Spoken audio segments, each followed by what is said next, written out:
Tonight, the West Wing in lockdown after President Trump's triumphal return to the White House. Don't let it dominate you. Don't be afraid of it. Signaling to Americans he may now be immune to the virus. And now I'm better, and maybe I'm immune. I don't know. But not to attacks. What is this macho thing? I'm not going to wear a mask. What's the deal here? Today, more Americans have died from this virus than died in the wars in Iraq, Afghanistan, Vietnam, and Korea combined. And our commander-in-chief, sadly, has been missing in action. Plus, the fight between the FDA and the White House over guidelines to shore up public confidence in a COVID vaccine. And a key swing state in the 2020 race dealing with fallout over its voter rolls. And it's the ultimate gift, the divine sign behind a $12,000 tip for one Waffle House waitress. All this and more tonight on Faith Nation.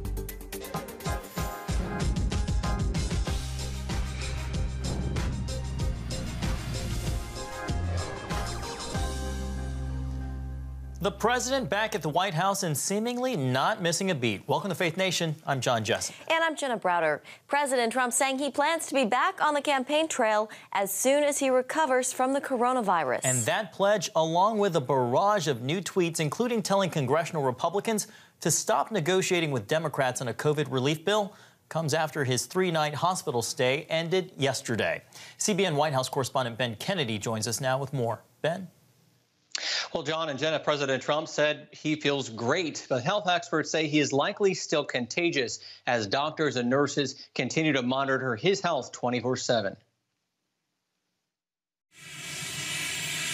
President Trump back at home, recovering from COVID. Critics, however, complaining he is downplaying the threat of the virus by pointing to the flu, saying, "We've learned to live with it, just like we are learning to live with COVID."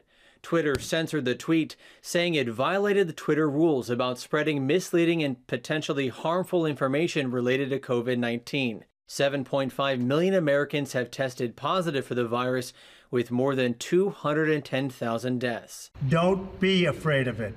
You're going to beat it. We have the best medical equipment. We have the best medicines. With only 28 days until the election, Trump plans to be back on the campaign trail soon, tweeting, "Looking forward to the debate in Miami," which is scheduled for next week, Thursday. That is, if he gets the all clear from his doctors. Though he may not entirely be out of the woods yet, the team and I agree that all our evaluations, and most importantly, his clinical status, support the president's safe return home. Dr. Anthony Fauci told CNN the president looks good. You're not out of it until you've gone several days out and doing well, but he certainly does look very well. Now, Democratic challenger Joe Biden is trying to capitalize on having the campaign trail pretty much to himself. His first stop is in Florida, then some Republican states. Vice President Mike Pence and members of Trump's family plan to campaign in some key battleground states as Trump continues to recover.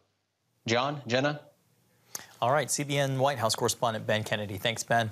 Well, the White House has blocked new FDA guidelines on bringing potential vaccines for COVID-19 to market. The guidelines could halt the approval of any vaccines before the November 3rd election. The FDA planned to require trial participants to be monitored for 2 months for side effects and to see how long a vaccine works. The agency says the companies are aware of the standards and that they are still expected to comply with them despite this move by the White House. And here now to talk about what all of this means, CBN medical reporter Lori Johnson. Lori, so companies are still supposed to comply with these guidelines even though the White House has rejected them. How could these guidelines, if implemented, affect the timeline of getting a vaccine approved? Well, Jenna, if these guidelines are implemented, and it looks like they will not be because the White House does have the final say, but if they are adhered to, then almost surely there will not be a vaccine by Election Day, which, can you believe, is 4 weeks from today. What's interesting about this whole process is the FDA already had their set guidelines issued in June, and only last month they decided to lengthen the guidelines, after it was revealed that there would probably be a vaccine by Election Day. It looks like Pfizer, the CEO of Pfizer, said it looks like we'll have a vaccine by Election Day. Then the FDA said, actually, we're going to change the process and lengthen it so that there really effectively can't be a vaccine by Election Day. So the Trump administration is saying that there's foul play on the part of the FDA. And Lori, a significant portion of the American public has expressed concern about the safety of a coronavirus vaccine and how quickly this is all happening. Can drug companies come up with a vaccine in record time that is also safe and effective? Absolutely. That we can have a lot of people are afraid because it's being rushed to market. But the safety standards have not been there haven't been any corners cut as far as safety standards are concerned. So we know that the 9 pharmaceutical companies that are making the vaccines all signed a joint document. This is very rare because their competitors saying that they're not going to ask for FDA approval on a vaccine that has not been doesn't meet their strict standards of safety. And also there's an independent advisory board that's going to go over all the data and make their FDA recommendation. And then all the data is also going to be made available to the public. And Lori, just a few seconds left here, but there is renewed concern about the spread of the virus with airborne transmission. Can you explain that to us? Right. The CDC finally came out yesterday and said definitely that we can acquire the coronavirus from the tiny little particles in the air that remain suspended in the air for hours. These are the tiny aerosolized particles. They say the main way is through particles that come from our mouths, the larger particles within 6 feet, but especially in small rooms that are unventilated, these aerosolized particles can hang out there for a few hours, and this is a secondary way that we can acquire COVID-19. All right, Lori Johnson, CBN's medical reporter, thank you so much. My pleasure. Well, the state of Pennsylvania and 3 counties there admit to incorrectly reporting information on the removal of ineligible voters from their rolls. According to Judicial Watch, the state's alleged unverified revised figures are for Bucks, Chester, and Delaware counties. Judicial Watch believes the new numbers are just still a small fraction of the inactive names. And joining us now is Tom Fitton with Judicial Watch. Tom, welcome to Faith Nation. First off, how big of a sample are we talking about? How many people have been purged from the Pennsylvania voter rolls? Well, it's hard to tell. They say about 30 to 35,000, maybe 40,000. Their initial numbers were 20 or so. So we're not sure where they're getting the new numbers, but they're woefully insufficient. And they essentially admit that the numbers they gave the federal government about what they were doing were incorrect. And then they give the court 2 sets of numbers, one by the counties and one from the state. So when Pennsylvania doesn't know how many people are on their rolls and who's being removed or not, you got a real problem. And that's why we initially sued, because we were seeing indications that weren't keeping the rolls clean as they were supposed to. We also sued in North Carolina. So between North Carolina and Pennsylvania, you're talking nearly 2 million extra names in the rolls that probably shouldn't be there. And we just sued yesterday in Colorado. Their voting rolls are a mess. They have about half of the counties, it seems, have more people on the rolls that are living there and eligible to vote. And all that's concerning given this big mail-in ballot push. Tom, any reason to suspect, you just mentioned those 3 counties in Pennsylvania, that this is widespread throughout the state, or is it just limited to those 3? Yeah, numerous counties got major issues there, and that's admitted in the filings by the government or Pennsylvania, the Commonwealth of Pennsylvania. So it's a widespread issue. Many counties aren't removing virtually anyone from the rolls the way they're supposed to. And we're not asking the people who are living there be removed. We're asking that people who've long been active, they have a process to remove people so over time the rolls are cleaner, which is what law requires. Tom, how did you decide to target these states? You'd mentioned Pennsylvania and North Carolina. What made you guys look specifically at these states? Well, you look at we looked at the states nationally and found these states had problems. And you see the numbers, and the numbers kind of indicate there's something wrong.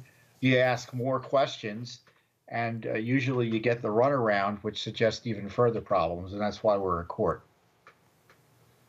Tom, you mentioned Colorado was... Quickly, guys, in Pennsylvania, when we warned one of the counties, Allegheny County, they quickly removed 69,000 names from their rolls. So we know there's an issue. The other counties just want to fight. Tom, we have a little less than a minute left. You'd mentioned Colorado included in this. How could this impact the election in November? Dirty election rolls can mean dirty elections. When you have a pool of names that are inactive and ineligible to vote, that's an opportunity for fraud. And of course, when you have supposedly only names that are active are being mailed, but when you've got a huge list that isn't being cleaned generally, even the active names become suspect in terms of their eligibility. You don't want ballots going to places where there aren't people to vote. And that's what it seems is going to be happening in too many places this election season. All right, Tom Fitton with Judicial Watch. Tom, thank you for being with us today. You're welcome. And coming up, courting Latino voters, how their vote could sway November's election. Hey, if you're tired and exhausted all day, you can't think clearly, and you really just need a cup or even a pot of coffee to get through your day, then join me, Dr. Josh Axe, for this new series where I'm going to teach you how to transform your diet and use essential oils and supplements to get a better night's sleep. Wake up to your best life. Call 1-800-700-7000 to get your free DVD or booklet of Protect Your Sleep today. It's about the competition. I kind of put that pressure on myself, and I think people had expectations. It's about overcoming. We use this phrase all the time, keep chopping, keep practicing hard. It's about going the distance. You know, I think as a father, it's my job, to lead, just be the best husband and father I can be. Watch Going the Distance with Sean Brown Saturday night at 7:30 on the CBN News Channel. Orphans Promise is committed to loving and serving at-risk children, to helping keep families together, and to creating opportunities for strong and sustainable communities around the world. We're working in over 60 countries around the world, and with your help, we can do even more. There's an old African proverb I love that says, if you want to run fast, run alone.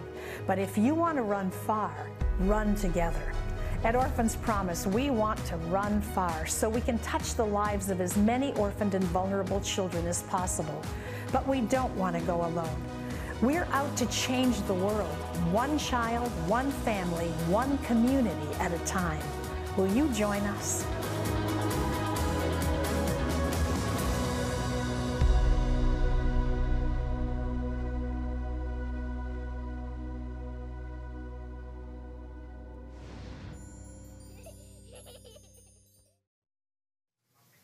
Welcome back. A new survey focusing on Christian Latino voters finds former Vice President Joe Biden with a voter advantage over President Trump. That is according to Claremont McKenna College's Latino Religions and Politics National Survey. It shows 62% of registered Latino Christian voters say they would vote for Biden, compared to 30% who would vote for Trump. Even so, the president's support among the group has grown significantly since 2016. And Tony Suarez with the National Hispanic Christian Leadership Conference joins us now to talk about the all-important Latino vote. Tony, it's good to see you today. One thing that this study also shows is that President Trump, he still leads among Hispanic evangelicals, but he has a lot less support from Catholics and Protestants. Yeah, well, thank you for having me back on the program today. He does continue to have strong Hispanic evangelical support. It was over 60% in 2016. We think it's going to be over 70% this election. And it's because of what the platform stands for. Life, religious liberty, it's the Supreme Court, it's Israel, it's those issues that continue to resound with our convictions, that continue to bring Hispanic evangelicals to the polls in a strong support of President Trump. And like I said, we're going to see it again this election cycle. Tony, we understand the Latino vote is a diverse voting bloc, but can you explain how important faith is overall to the Latino community? Well, absolutely. I think every flavor of Christianity, every denomination, every group, every movement, network would tell you that the fastest growing segment of their groups is the immigrant community, specifically the Hispanic community. Now, what we're seeing play in front of our eyes right now, the reason that there might be a slight difference in numbers from one group to the other is we're seeing the division between cultural Christians and true converts to Christ. We're seeing that true converts, our faith doesn't just apply to one area of our life. It's not just how we worship on Sunday, but it's how we spend our money. It's how we raise our family. And it definitely has to do with how we vote. And those, and again, it's my conviction that those that are completely committed to Christ will continue to vote for a platform that supports those Judeo-Christian values that we've always stood up for.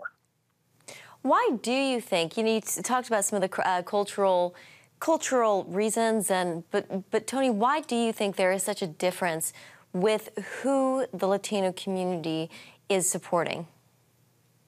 Well, again, some of that will bring out the preacher in me, because it has to do with how deep does this gospel really get on the inside of you? Is this just the way I worship on Sunday, or is this a true conversion experience? Because a true convert cannot vote. A true Christian, in my opinion, cannot vote for a platform that's pro-abortion or again, there's a group out there now called Believers for Biden. What do we believe in? I struggle to understand that concept. When we say we're believers for Biden, are we believers in abortion? Are we believers in the government shutting our churches down? That's not what Hispanics stand for, not my demographic, not the groups I represent and I'm a part of. We came out of communism. We came out of socialism. We came out, my grandparents' church was bombed. Their water well was poisoned by governments in Colombia in the 50s, and their only crime was being a Christian. We came out of that. There's no way we would allow those same sins to take place in our country. So the only, and I say it with all due respect to the poll, the only thing that I can suspect is that either they're not true converts, or just like in 2016, the polls are going to be proven wrong.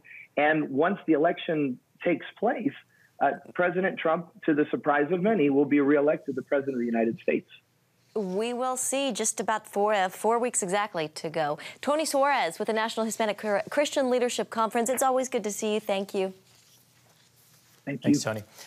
As we said earlier, that survey also found Biden leads Mr. Trump among Hispanic Catholics and Protestants, but not evangelicals, a demographic that played a huge part in Trump's 2016 win.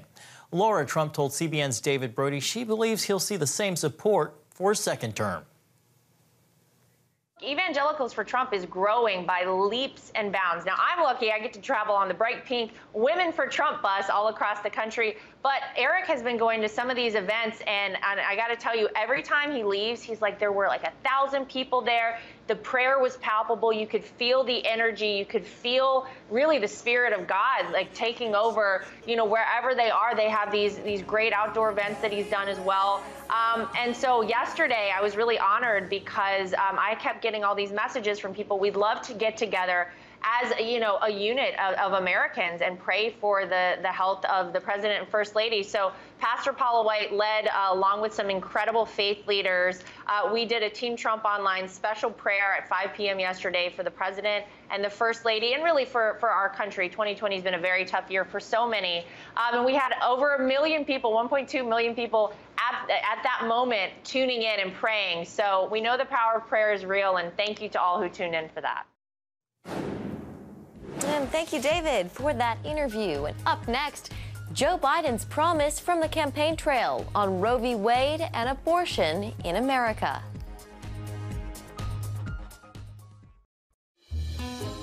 Daddy? Yeah, buddy? How many nickels are in a dollar? There are 20 nickels in a dollar. How do birds fly? Does milk really make my bones stronger? Yeah. Daddy, when we die, will we go to heaven? Do you have the answer to life's biggest question? Call the 700 Club. We'll help you find answers to the important questions life brings your way. Watch breaking news, in-depth exclusive stories and programs from health to entertainment you won't find anywhere else. The CBN News Channel, a perspective you can trust. Enjoy credible news reporting from around the world. Discover inspiring programs and stories of hope, all in one place from a Christian perspective. The CBN News Channel, a perspective you can trust. To watch the CBN News Channel, download the app or visit cbnnewschannel.com.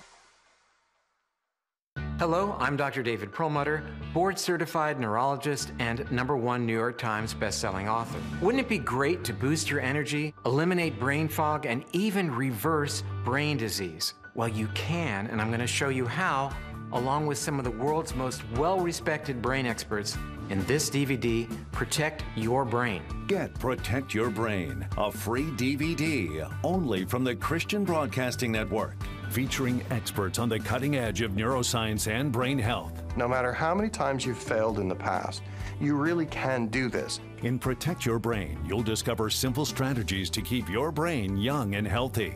Improve your memory. Discover the gut-brain connection. In Protect Your Brain. Get your free copy at cbn.com or call 1-800-700-7000. If you want to improve the quality of your life, get the DVD Protect Your Brain and get it today.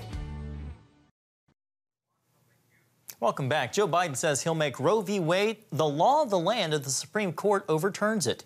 At a Miami town hall meeting last night, the Democratic presidential nominee vowed to pass a nationwide law to make abortion rights permanent. The nomination of Amy Coney Barrett to the Supreme Court is causing concerns that conservatives will revoke the 1973 ruling. President Trump tweeted in response, Joe Biden just took a more liberal position on Roe v. Wade than Elizabeth Warren at her highest. He also claimed Biden aims to pack the Supreme Court and urged his supporters to, quote, get out and vote. And another issue that's been before the United States Supreme Court many times is religious freedom. And there is one case right now that's top of mind for Justices Clarence Thomas and Samuel Alito. And Jenna, John, it may be revisited. I jumped the gun there, Jenna. That is the Obergefell versus Hodges case, which legalized gay marriage and which some pro-family groups say came at the expense of religious freedom. Joining us now is Peter Sprigg with the Family Research Council. Welcome, Peter. Thank you for having me. Well, Peter, the 2015 ruling was a landmark decision. Explain how the court came to its conclusion affirming the right to gay marriage. Well, as the dissenters in that case said quite strongly, they did not base it was not rooted in the Constitution itself. There is no right to same-sex marriage in the Constitution, but Justice Kennedy, who wrote the majority opinion, concluded that it was a violation of equal protection, basically, not to allow same-sex couples to marry when opposite-sex couples were permitted to marry. He made it an issue of access to marriage when really we believe it was an issue of the definition of marriage. Nevertheless, that decision, as the dissenters warned at the time, has had a lot of consequences, including bringing up issues of religious liberty for people who may have disagreed with that decision. So why do you think the justices have brought up this case now? Well, what happened yesterday was that the Supreme Court issued orders on some of the cases that had been appealed to them. One of those was a case called Davis versus Ermold.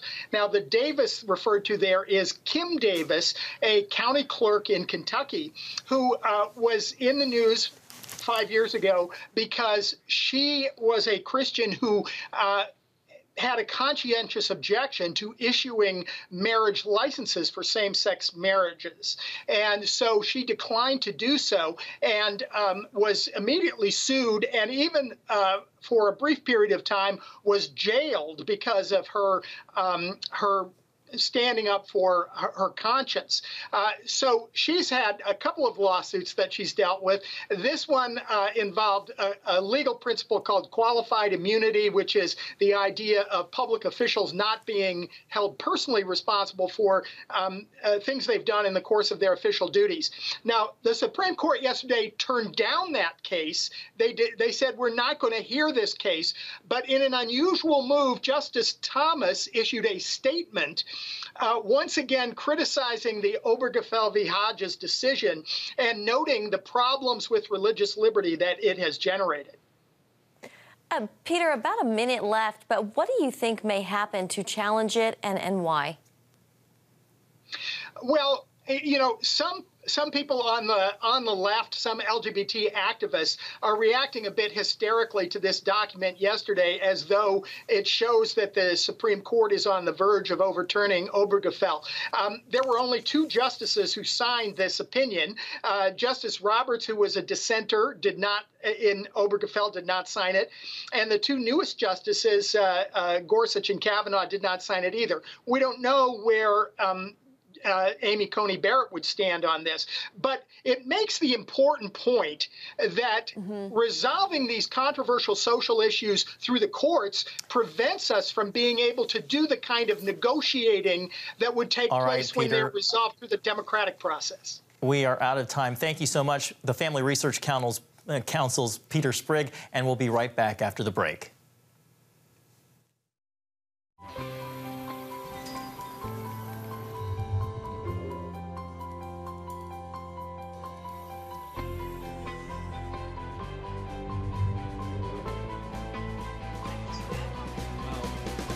I am Region's first ROTC graduate student.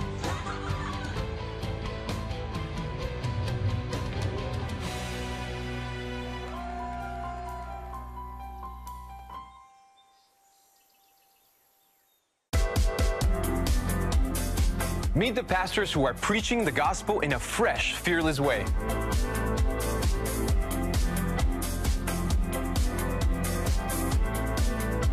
I'm Roberto Torres-Cedillo. Join me each week for Next Gen Voices.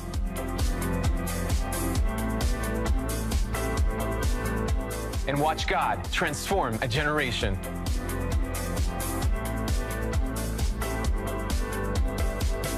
How'd you like to get a redo on your health, on your body, on your arteries, so you could have the energy you had 20 years ago? The great news is you can. I'm Dr. Mike Roizen, chair of the Wellness Institute at the Cleveland Clinic. I've written 4 New York Times bestsellers. But even better than having to read all that, you can listen to this DVD and watch it. Protect your heart? Yes, you can.